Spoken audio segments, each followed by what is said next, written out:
welcome back to the ABCs of ERP and Beyond, where we navigate the ever-evolving world of enterprise resource planning. And in this episode, we are diving into a pivotal discussion, which is on-prem versus SaaS models. So we say it's time to jump off the fence, and recent statistics show us that over 50% of IT decision makers are prioritizing cloud-based ERP alongside other platforms such as CRM, and now we see that over 41% already are on a cloud ERP software platform. So these numbers do show a significant shift towards cloud solutions in the business world. But does it always make sense? Is there still a need for on-prem? Well, that's what we'll be discussing today, and as ever, I couldn't do it by myself. So to join us in this discussion, I am joined by my fellow co-host, Nirav Shah. Welcome back. Hey Peter, how you doing? Not too bad. Struggling with a cold, but Yeah, can that scrabble time of through year an right intro now. still. Yeah, it's that time of year again. So we're going through some really wacky weather in Chicago here, but happy you're actually on the other side of it. I know you were sick last week, but happy you're feeling better more than Yeah, anything else. So yeah, this is a really important topic. This is like way up front, I feel like, right? We talk a lot about ERP and the basics of ERP and ERP functionality and stuff, and this is more kind of that upfront conversation. We're ready to really start to look at our full infrastructure of our business, and there's a lot of different technologies that companies need to employ. You have emails, you have um, different other repositories, you have document repositories, you'll have all these different other technologies that need to come into place, firewalls, right, IP and all this other stuff. But then the ERP, which is a technology solution that needs to be considered, is what direction are you going to go when you're looking at business management systems?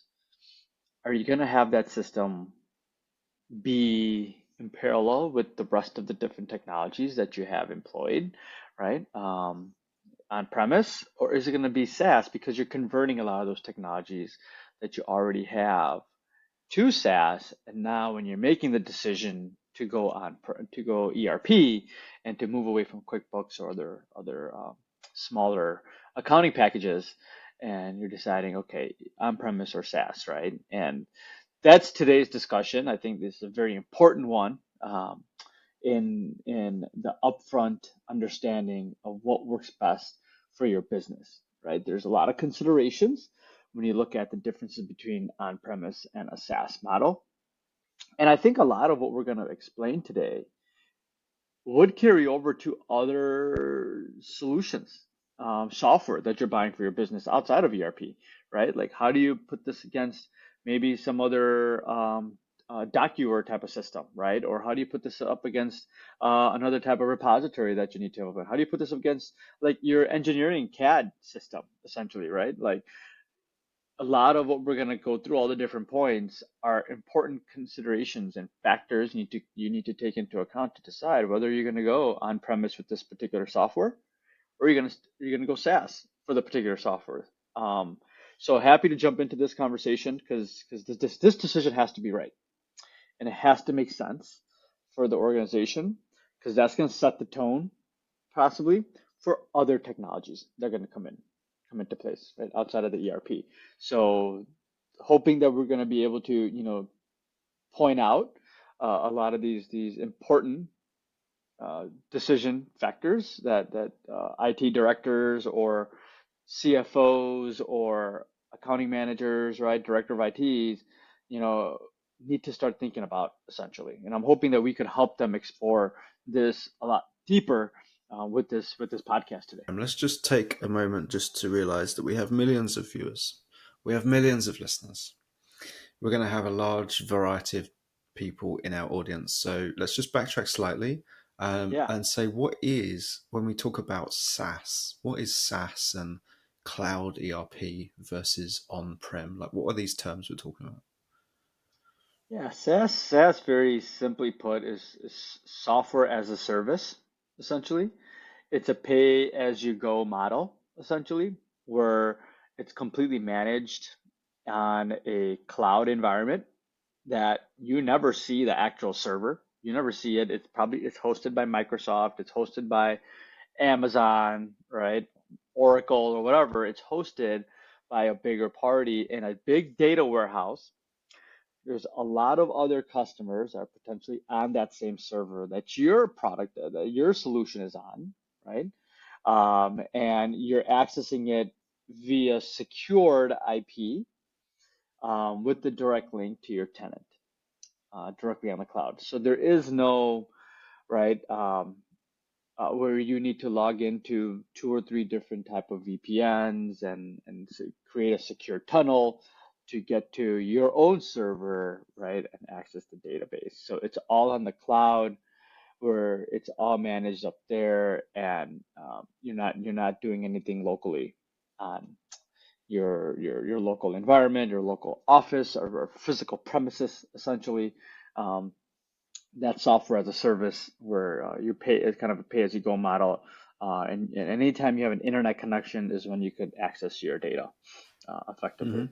Hmm. Versus the on-prem model is where on your premises, in your office, there's a dungy, dark room Now, that come on, probably it's has, not that bad. you know, that probably has one or many servers that are constantly running every day. You have fans probably stationed around that room to cool that room down, and you have to have people monitoring those servers and making sure that they're up and making sure that that they're refreshed constantly and has the right version of software, and all the other maintenance cost that goes on to whatever happens in that dark dungy room is the responsibility of the company that's going to be hosting that software on those servers, essentially. So all that cost, all that all the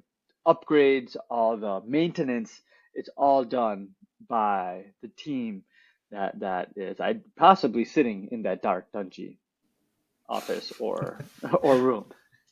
That's a model, right? That's been the model for so long. Ever since I've been kind of an ERP. Actually, no, I kind of got into ERP. It was 1999, maybe 2001 when I started with Macola, and then I started using visual software. Those are on-premise solutions essentially. But then when I got to ERP consulting, my first job as a junior consultant was to implement a solution called Glovia G2, and they were the first publisher in 2004 to come out with their on-premise model, but they converted it to SaaS, and they're selling it. But I think they were ahead of the game, and it really never took off. But I was one of the first consultants they hired, and we implemented, I think it was like 70 different customers that also saw the same vision. But I don't think it really took off the SaaS model up until I want to say like April of 2017, maybe 2018. Is not until it really took off from an ERP standpoint, where companies are like, yeah, this is great. We want to get away from these outdated servers and really embrace the cloud, because a lot of hacking and stuff started to happen right around that time, ransomware and stuff. So yeah, I remember those on-premise days, and it was anytime you needed anything done, a consultant had to come on site, right? You need a customization.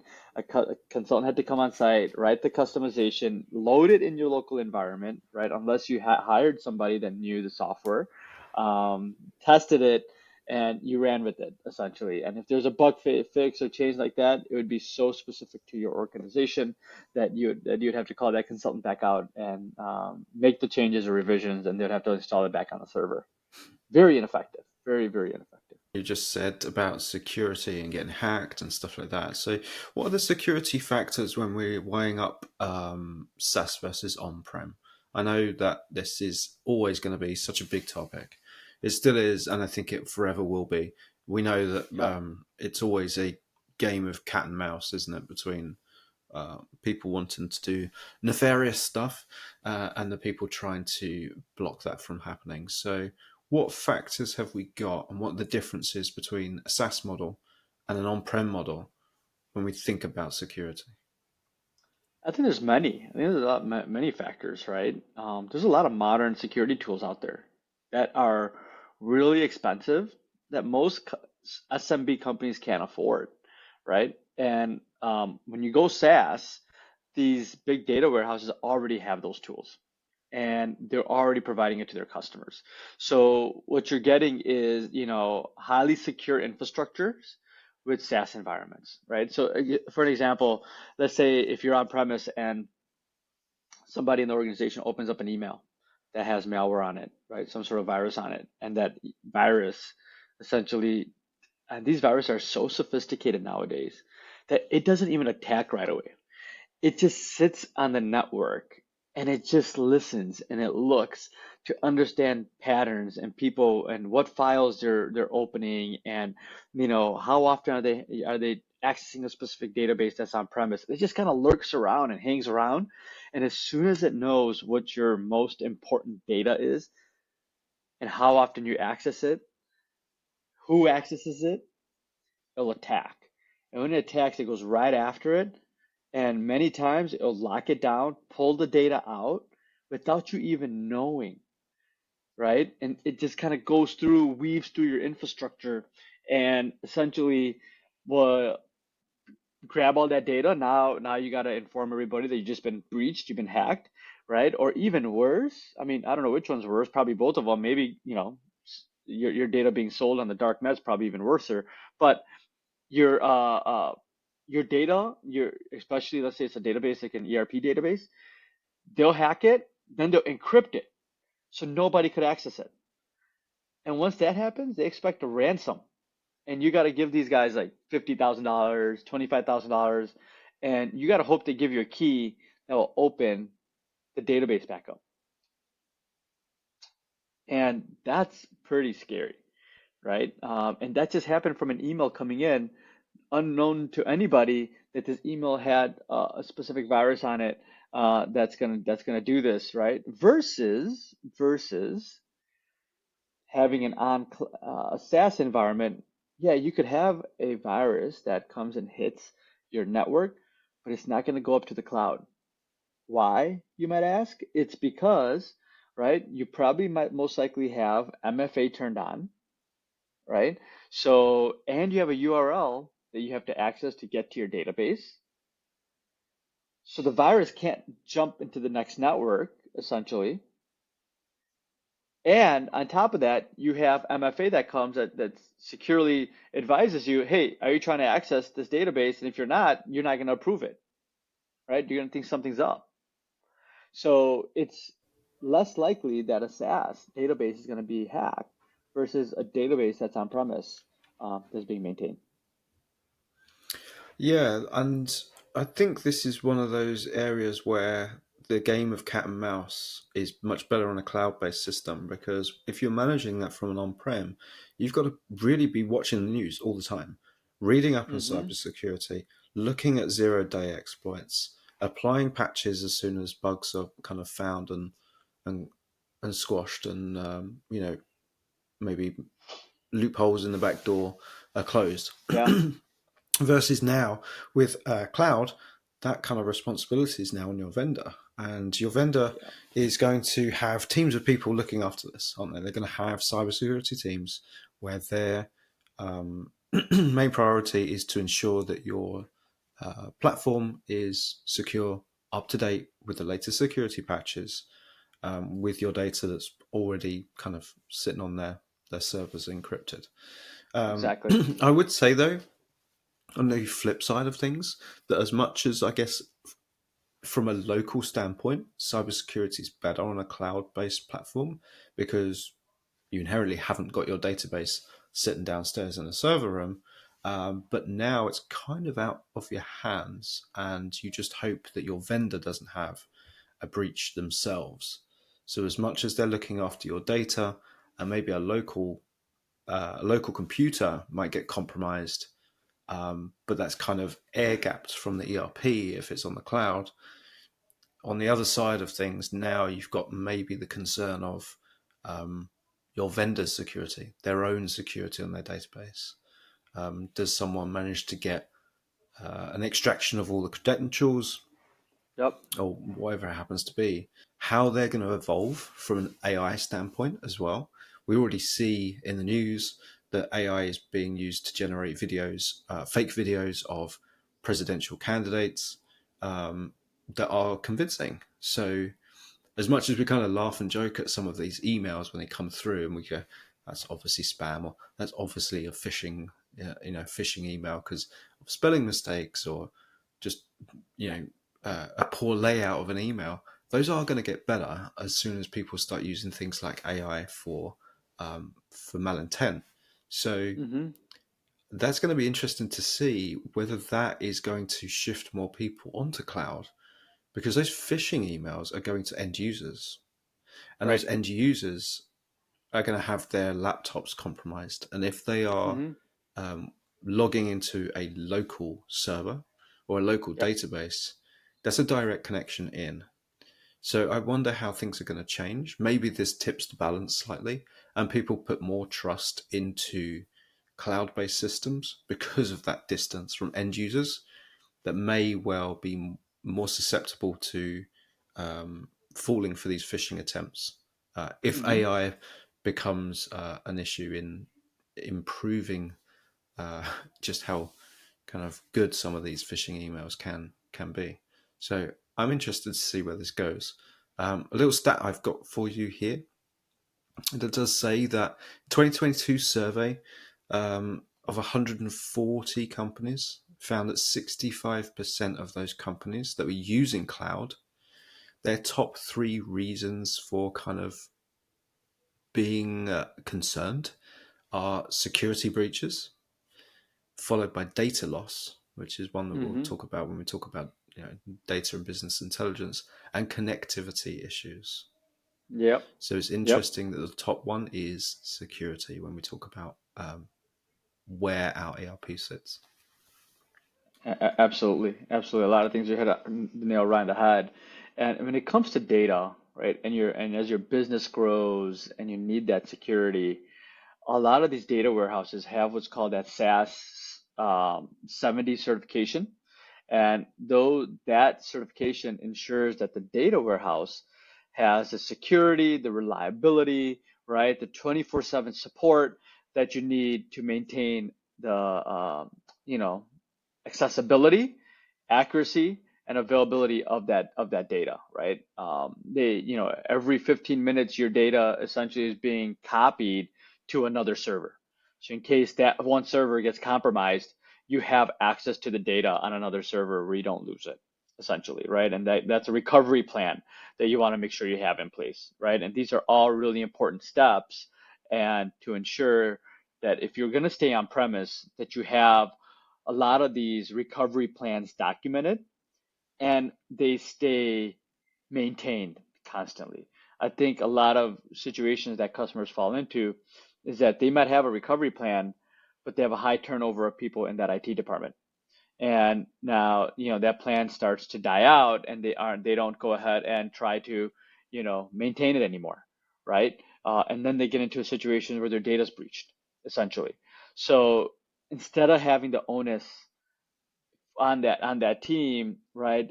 These data warehouses are designed to take on that responsibility, essentially, with the different certifications that they have to go through and ensure that they have to hold data for you. So I think a lot of the stats that you mentioned there, I think are right on point. That companies that were not using SaaS or going on the cloud are going to leave themselves open to these breaches essentially. Yeah, data breaches, data loss is and then data recovery or disaster recovery is quite different, isn't it? When we look at a cloud-based system versus an on-prem, disaster recovery from on-prem could be a massive headache Hmm. because you need to make sure that you've already got in place before that happens. Robust enough backups and off-site backups, and that's another cost. And I know we haven't yet got to the cost differences between these, but it's Yep. another Yep. one of those costs that you need to think about from a disaster recovery. Off-site Mm-hmm. storage of backups of Mm-hmm. databases is a big one, and then the ongoing costs of how you keep those up to date. Like, Yep. is a backup once a week enough? Right. Once a day? Once an hour? Like, Dave. how many transactions are you doing? You need to make sure that those are backed up frequently. Absolutely. And they're going to cause downtime. They could cause downtime. It could cause slowdowns. And Mm-hmm. I know that we haven't got to some of the topics of like day-to-day differences, but we know that on-prem servers tend to be a little bit faster. Mm-hmm. Local networks are faster than your internet connection. Sure. Um, but when are you scheduling these backups? What happens Right. if you're running 24/7? Or if you've got a factory that's doing night shifts? Is it going to Right. impact them when you're trying to do a backup? And you Right. compare that to the cloud-based system, that there's multiple instances of your ERP. Mm-hmm. It's not that it's just sitting on one Microsoft server in downtown Chicago. It's going to be sitting on 3 or 4, isn't it? And Exactly. they're all being read to. Yep. Sorry, they're all being written to. And if one goes down, Replicated. Yeah. yeah, Mm-hmm. a replication somewhere can spin it back Mm-hmm. up. Yep. So Mm-hmm. I think for disaster recovery, you're going to be in a better position Yeah. with a cloud-based system. Mm-hmm. But that assumes that your local cybersecurity haven't got a very, very solid, comprehensive disaster recovery plan. There's more chance of it being catastrophic Oh for an yeah. on-prem place than it is than a cloud. And Sure. maybe not just like a data loss through being hacked, but just data loss of looking after a server room. What if Oh the yeah. place overheats? What if there's a fire Mm-hmm. or a flood? Good point. How long is Yeah. it going to take you to Absolutely. buy new Great point. hardware and get a new server delivered on site and spun up? And okay, let's move on. I know we've got a few topics, a few subjects to get through, the differences between them. I just want to step back before we go into some of the specifics, because we know that there's a few differences from the beginning. If you Mm-hmm. aren't, as you said at the start, if you're not on an ERP, rather than moving, like if you do find yourself on something like QuickBooks and you're moving to an ERP, your decision was quite early on is going to be, do I go cloud? Do I go on-prem? So let's start at the start and say, what would there be in terms of differences maybe for like different types of industry?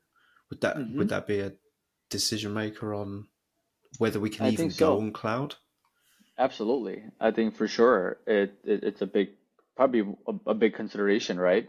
More so than just cost sometimes is, um, the industries where the data is really highly regulated. There has to be massive, massive amounts of security because there's maybe, you know, sensitive data information that where you can't have users from different countries log in to your database, right? Examples of some of this is like working for, or let's say you're in the Department of Defense and your business does a lot of business there with the DoD, and the DoD requires that your data stays in what we call ITAR compliant server if you decide to go SaaS. And ITAR, what that stands for, is International Traffic in Arms Regulation. And the main clause in that regulation is any data that you have on the cloud and you do business with DoD cannot be accessible from anyone outside of the United States, even if they have clearance. So they need to have a specific place on the cloud that's ITAR requirement, so like an ITAR cloud essentially, to store the database because there's some more security layers that are involved there that Azure provides or AWS will provide um, to maintain the database there and to meet the requirements and regulations that ITAR has when you go cloud for that type of industry. Versus on premise, right? You can control it. You can leave it on your server. You can leave it on your premises and control the data, control who has access to log in. And all that type of stuff by blocking IP addresses and countries and all that.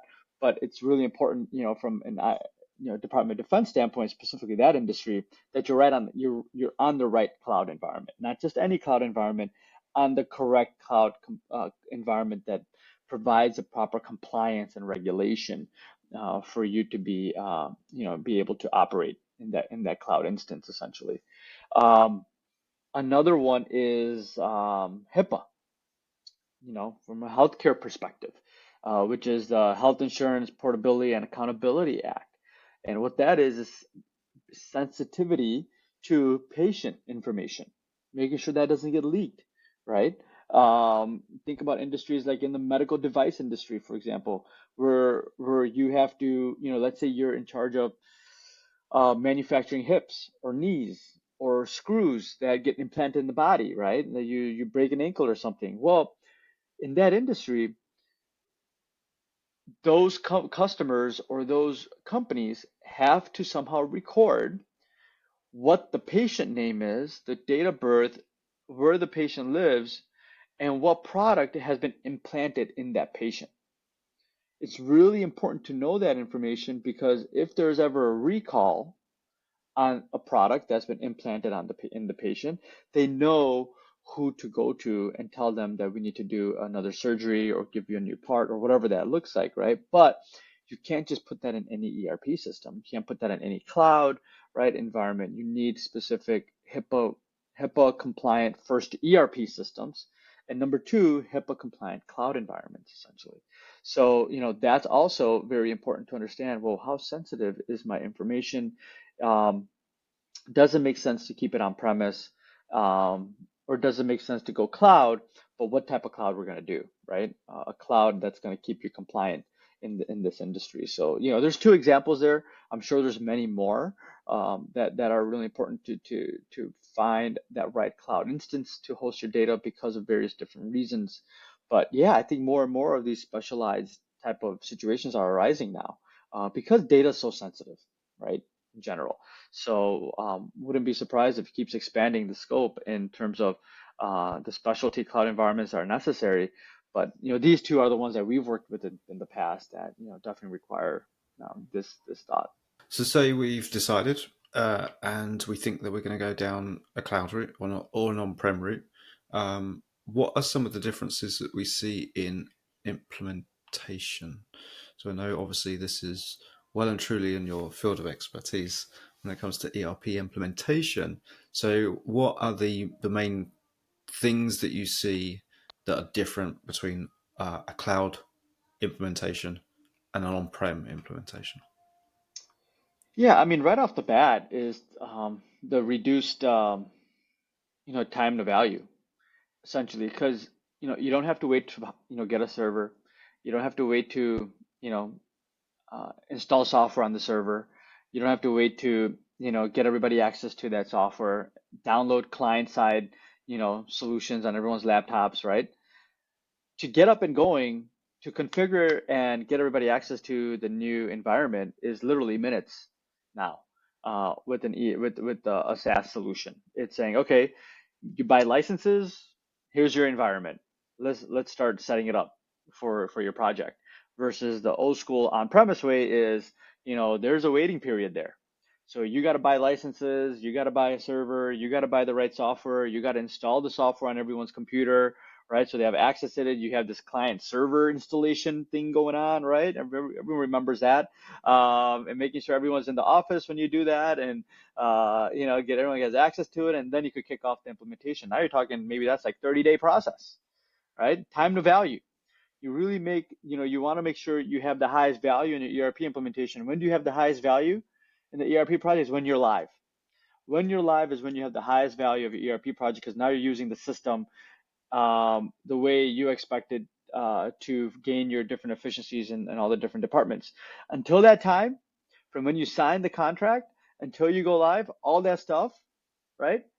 You're not getting much value out of the ERP system. So you want to reduce that time to value as much as possible. And that's one way is that installation configuration, that you're reducing 30 days in that project plan and you're jumping right in and starting the implementation through training and data migration and all that. When we're talking about implementation, is there any differences that might affect the time? Like, what about if I've got a load of customizations that I need to think about? Is that going to be an issue? Because I know that the one of the advantages, I guess, on-prem, as much as maybe you'll have the big issue when you come to need to apply an upgrade. But if I've got customizations, they tend to be a little bit more flexible, and I can kind of do a little bit more if I've got it on-prem versus the cloud. But what if I have the need, a core requirement to have a very custom module? Is there a difference of how that's handled from an implementation stage with cloud versus on-prem? Yeah, absolutely. I think just naturally, cloud environments could be accessed from anywhere. And you could go ahead and write the customization, download the code, install the code very quickly from wherever you are, test the code, and you move on with your day. Versus an on-prem environment, you have to log into the VPN, right? You have to write the code, log into the VPN, install the code, right? Maybe even go on site because you don't have access to their VPN, they don't want to give it to you, due to some security issues. You have to go on site, download the code, test it, make changes to the code, download it again, right? I think the accessibility of the environment and being very quick to provide that value is a lot, higher from a SaaS environment perspective than an on-premise environment perspective. And the fact that, if there's upgrades and things like that that you need to do, you can still control that from a SaaS environment and quickly upgrade that code to the next version versus the on-premise may require a complete code change on it because let's say if the customer hasn't upgraded in like 4 or 5, 7 versions and now they decide to upgrade, you may decide that you don't even need that customization anymore, number one. Number two, if you do, you have to rewrite it because there's so many changes to the tables, to the database, that old code just doesn't work anymore. So yeah, there's definitely, some considerations that, you have to think about when doing customizations between both environments. And I think with the whole area of upgrades as well is that with a non-cloud setup, the onus is more on the vendor to put these updates out and ensure they work and test them. Whereas if you're looking on-prem, it's more kind of on maybe your implementation partner and definitely on local IT knowledge and IT support. Yep. So you're going Right. to have some kind of in-house subject matter expert that can apply these updates, know what to do. They may well be guided by the implementation partner, but it still needs someone on site to ensure that it doesn't do anything that it shouldn't do, that the upgrade gets applied correctly. And you might need to go through every single user and update their own computer themselves. Maybe it's a patch Right. on the actual program itself that doesn't like apply the patch to the database. It might be an Yep. actual program update, which means, like as you said, getting everyone back in the office or scheduling time for remote workers to come down into the office to then Yep. have certain upgrades installed. So I think cloud, it just makes it smoother. There's less friction to be able to apply these kind of updates. Agreed. Totally agreed. Um, Pricing structure and just general costs of cloud versus on-prem. What are some standout ones for you when we think about cost and pricing considerations? Yeah, we're getting to probably the most important consideration here, right? We talked about a lot of different things here, and everything comes down to dollars and cents or pounds and pence. So Thank you. I like to be inclusive. Yeah, I like of this course, inclusive of environment we've course, got. absolutely. A lot of differences. It's not a um, easy decision. I would say it's not an easy decision. A lot of factors to consider, right? And let's start with the SaaS side, right? You have smaller upfront fees, right? Because quicker deployment, it's all managed services, all on the cloud, ready to go. You hit approve or accept, and bam, there's your environment ready to go. You make monthly payments to a vendor, right? Essentially, and that goes to licensing. You make a licensing payment to a vendor per month, right? Which is smaller in scale per month than a big cash outlay that you have to go ahead and pay thousands and thousands of dollars per user. No need for additional in-house investments. All you're paying for is maybe other solutions that you want to integrate, right? from that standpoint. So you don't have to buy another server to house your I don't know, what do you want to say, your docuware or your file repository or stuff like that, right? It's all included in a monthly subscription fee, right? Versus on-premise, there's some additional factors there. Yeah, there's definitely higher upfront costs than there on the on-prem side of things. You need to think about, especially if it's your first ERP, you need to think about where you're going to store this server. There will be a server somewhere that needs to sit in a cold room, ideally, and there's upfront costs to the hardware, the Yeah. installation, but the hardware itself. So Hmm. where are you going to Hmm. store this? So I think on-prem, yeah, definitely those higher upfront costs need to be considered. Um, and again, this isn't like trying to bash on on-prem and move everyone to cloud, because we know that there's certain scenarios where on-prem makes more sense, but you just need to be careful of that. So the initial startup costs are going to be higher, especially if you haven't already got that infrastructure in place. You're going to be looking at probably multiple servers. It's not always a good way of setting up a system where you have your ERP on the Right. same server as your file server. You probably want to make sure they're a little bit separated, and you might need a backup server, and Hmm. you might need offsite storage. So all of these are your upfront costs that you need to think about when you're looking at the differences between cloud and on-prem here. Um, Yeah. Other costs for me is definitely on the ongoing costs. So, say we've implemented and we're 12 months down the line. What does our costs look like on a monthly basis? Yeah, it's just a license fee on the SaaS model. Just a license fee that's recurring month over month, right? Versus on-premise, you may have to upgrade, server software. You're gonna have to upgrade maybe firewalls. You're gonna have to upgrade the server hardware potentially, right? As software gets faster, you have to upgrade the hardware to keep up with that. You may have to train your employees to get other certifications to manage new servers and pieces of solutions.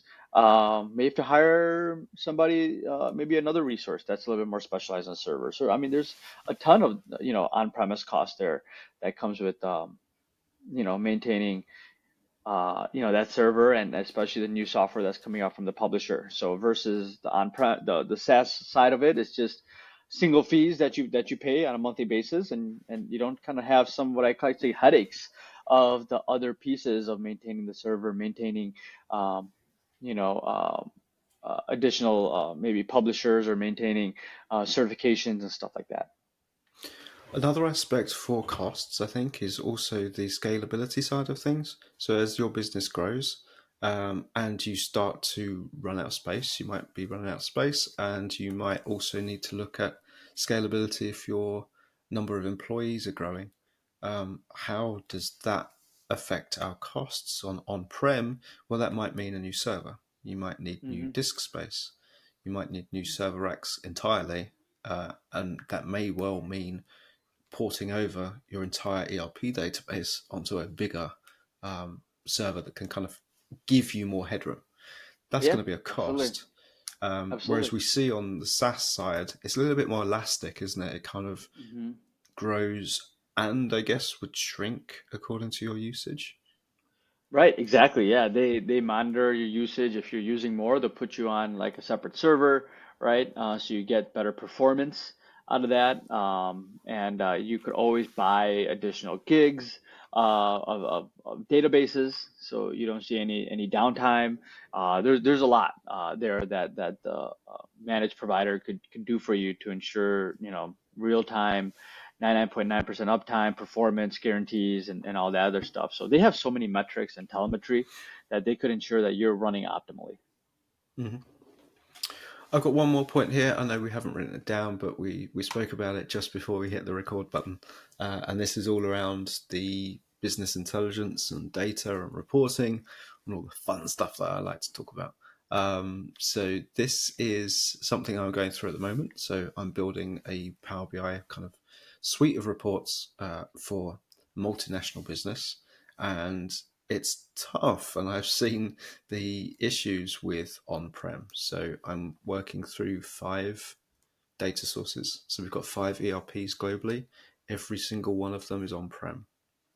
And as much as sometimes that's good because I have more flexibility on data extraction in terms of the layout, it's relatively easy because we have, luckily, experts at each location that can pull the necessary data from the system.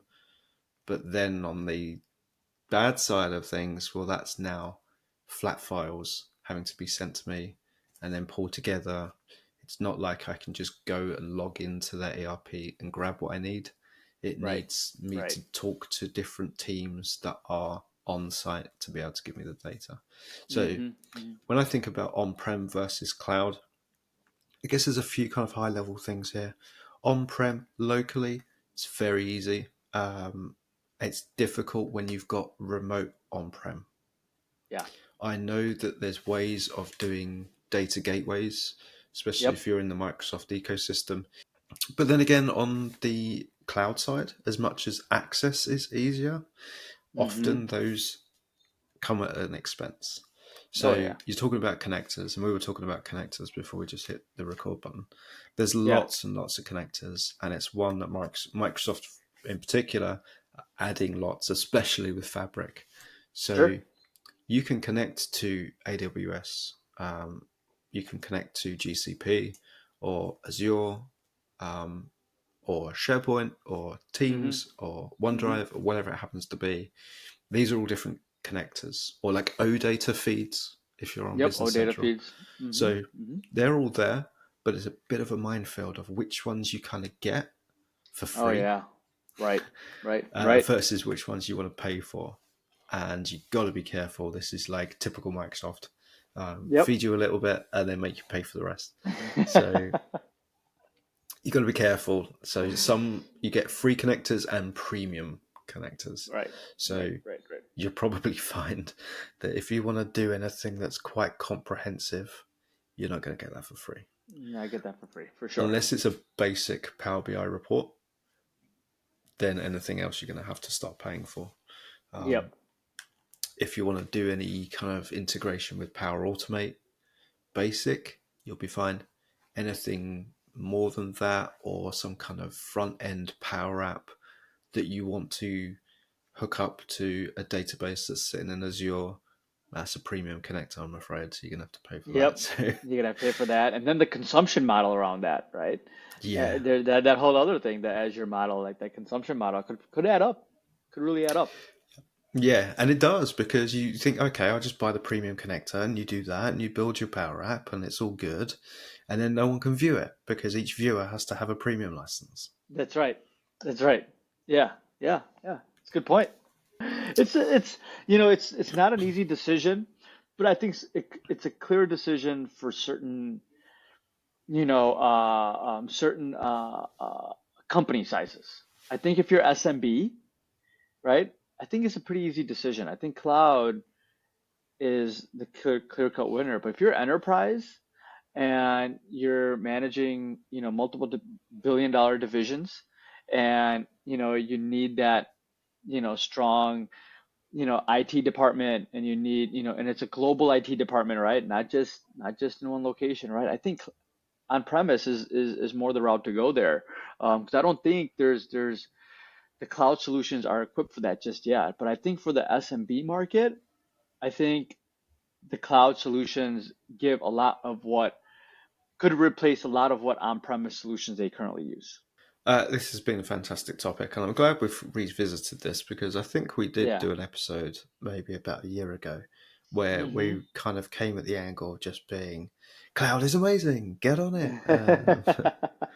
But it's interesting to see that it's not that clear cut. No, I think hopefully we gave our listeners and viewers a lot to think about, right? And if there's anything that we may have forgotten to talk about, I'd love to hear some feedback and things that we should include in maybe a future episode, or just what your overall general comments are. Did this help? Did this not help? And happy to continue to share additional tips as we learn them. with our viewers here. This is an evolving topic. I think there's gonna be additional considerations down the road, right? I think it may get cheaper on one side, may get more expensive on another side. We may come back, a year from now and see a lot of studies that happen with cloud environment and want to, help educate even further, right? As people's behavior and psychology changes with embracing the cloud. So I think this is not a closed topic by any means. Um, but I think as the world is going more cloud, we're going to learn more of the benefits, the pros and cons of going there.